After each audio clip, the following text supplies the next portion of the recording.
بسم اللہ الرحمن الرحیم۔ آئی کیو وائس کے معزز سامعین السلام علیکم۔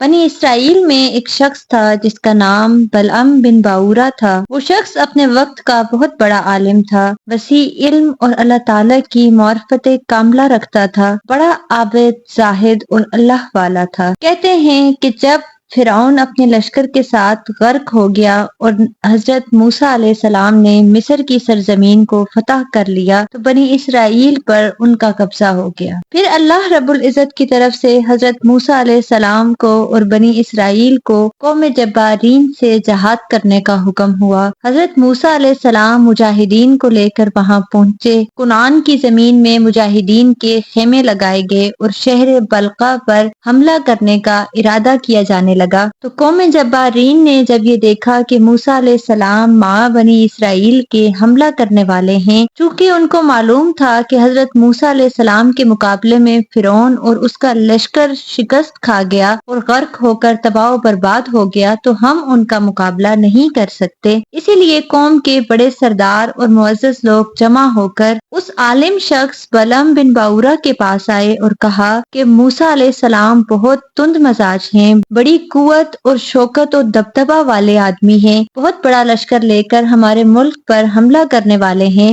آپ سے ہماری یہ التجا ہے کہ آپ دعا کر دیں کہ وہ واپس چلے جائیں اور ہم سے مقابلہ نہ کریں۔ بلعم بن باورا نے جواب دیا، ایسا نہیں ہو سکتا، وہ تو میرے ہم مذہب ہیں، جو ان کا دین ہے وہی میرا دین ہے، میں ان کے حق میں کیسے بد دعا کر سکتا ہوں؟ میں جانتا ہوں وہ اللہ تعالیٰ کے نبی ہیں اور ان کی مدد کے لیے اللہ کے فرشتے اور ایمان والے ان کے ساتھ ہیں۔ اگر میں نے بد دعا کر دی تو دنیا اور آخرت میں برباد ہو جاؤں گا، دونوں جہان میں رسوائی و ذلت ہوگی۔ جب لوگوں نے بہت اصرار کیا تو بلعم نے کہا، اچھا میں رب سے ان کے بارے میں معلوم کر لوں کہ ان کے لیے بد دعا کرنے کی اجازت ہے یا نہیں۔ حسب معمول بلعم نے استخارہ یا کوئی عمل کیا۔ خواب میں بلعم کو بتایا گیا کہ موسیٰ علیہ السلام اور ان کے کفر شکن مجاہدین کے لیے ہرگز بد دعا نہ کریں۔ بلعم نے اس استخارہ کے بعد صاف انکار کر دیا کہ مجھے بد دعا کرنے سے سختی کے ساتھ روک دیا گیا۔ بعض روایات کے مطابق شاہ بلقا نے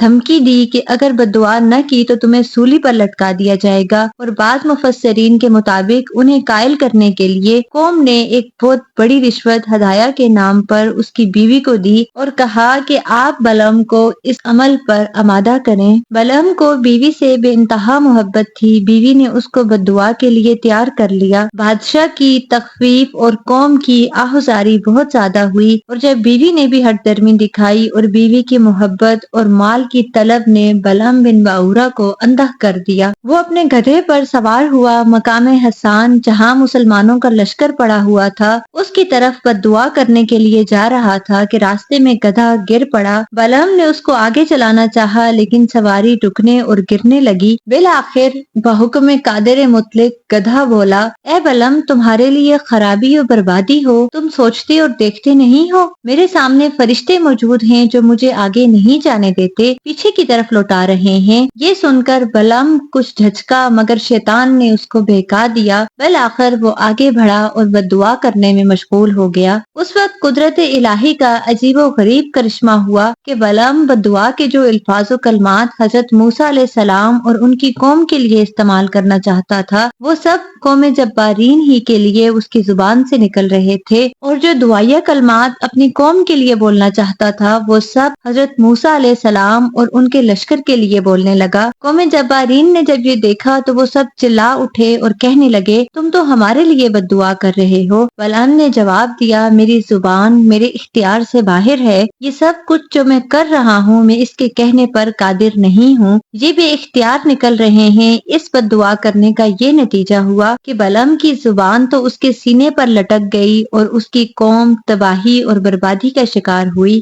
جب بلعم بن باورا نے دیکھا کہ میری دنیا و آخرت برباد ہو گئی ہے، اس نے اپنی قوم سے کہا، میں ایک ہیلا کرتا ہوں اور ایک مکر و فریب تمہیں بتاتا ہوں، تم اس کو اختیار کر لو تو شاید تم موسیٰ علیہ السلام اور اس کی قوم پر غالب آ جاؤ۔ بلعم نے اپنی قوم کو موسیٰ علیہ السلام اور ان کے لشکر پر غالب آنے کے لیے ایک چال بتائی۔ بلعم نے اپنی قوم کے سامنے یہ تجویز پیش کی کہ تم اپنی حسین اور خوبصورت لڑکیوں کو بیوپاری اور تاجروں کی شکل میں